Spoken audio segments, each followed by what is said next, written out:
I was told by multiple people to not read this manga, and me being hard headed, I said, you know what? I'm not gonna listen to you. So I ended up reading the manga. Many of you already done seen this manga called Punpun. I was told that it really breaks people, and at the start of this manga, when I read it, I already had so many questions like why do you look like almost like a ghost?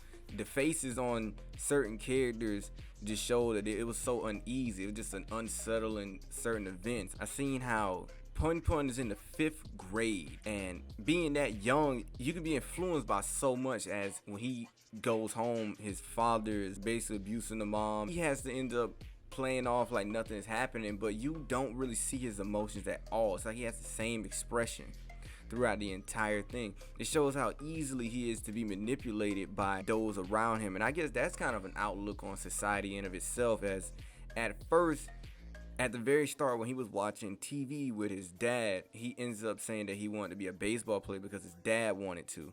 But then again, he changed his mind that he wanted to look at the stars because his mom said something about it. And then when it was time for him to go in class and present it to the class, he ends up at the last minute saying that he wanted to be an office worker because he was too embarrassed to let people see what he really wanted to be. And one person that he actually had real feelings for was another girl named Aiko, and she would find him and tell him to embrace himself at the start of the manga. At the very start, so far I was kind of confused, but then the more I kept reading it, it started to click with me. But then I asked myself another question: why does this manga break people? And the more I kept reading it, the more I found out. While reading it, I realized that Pun Pun's mind is more so very close to what goes on in young kids today. As Pun Pun is only in the fifth grade, he tends to overthink things to the very extreme. As when he ended up getting in a relationship with Aiko, he tended to overthink a lot of things, as if he messed up one thing, he felt as though he would have been better off, gone, and the typical things that a lot of young kids go through. Another thing that it actually played a really good role and showed a good example of is that little kids tend to believe certain things, as him and his other friends would actually see and start watching. As many people may think this is very crazy, but if you look up the actual rates and age average that most kids discovered at, you'll realize that Pun Pun is dead on when it came to stuff like that.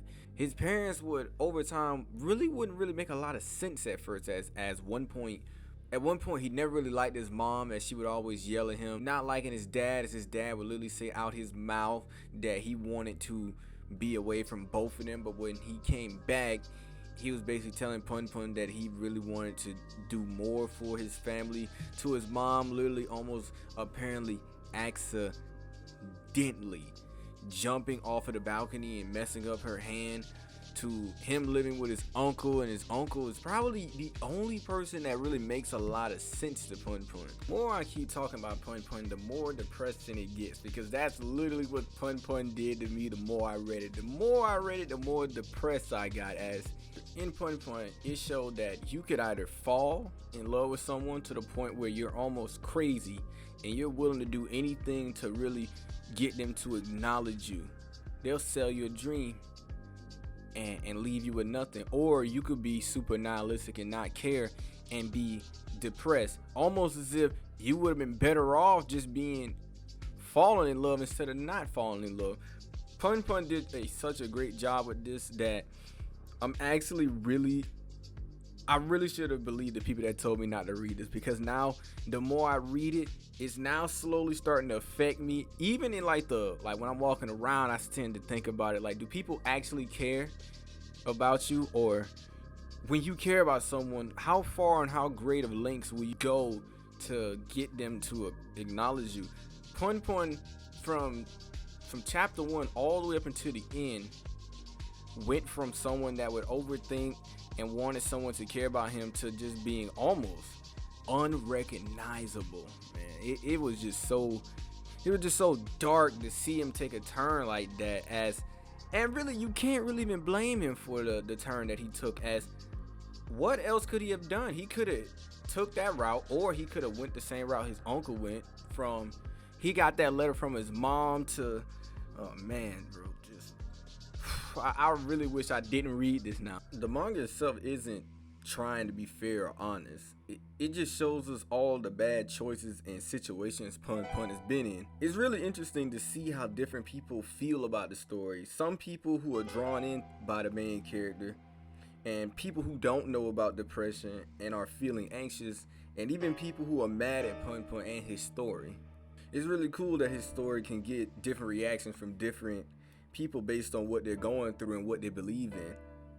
I guess the part of it is that I'm used to a lot of well, I'm lying. I'm really not. Most of the manga I really read is pretty dark, really mainly based on seinen. But eventually, I think I'm gonna start reading shonen again. I think I just relate to seinen more because of its dark and realistic depiction on reality. But I think that's where Punpun really stands out, as it's truly not meant for everybody, but then it's meant for certain people. So yeah, man, that's basically my review and me reading Punpun. It was a really good read. Probably you probably noticed that throughout me talking about it, my tone and how I felt started getting lower and lower. So, and that just shows every chapter I went through reading the manga. So, but yeah, man, it is. I see why most people say it's one of the GOATs when it comes to signing. It's really up there with the likes of Berserk, Vagabond, and you know, everybody loves to say it's in the top three. You always hear people say Berserk, Vagabond, Punpun. I already read 2 out of the 3, and after reading this, it damn sure earns its third spot. But yeah, man, I'll see y'all later, I guess.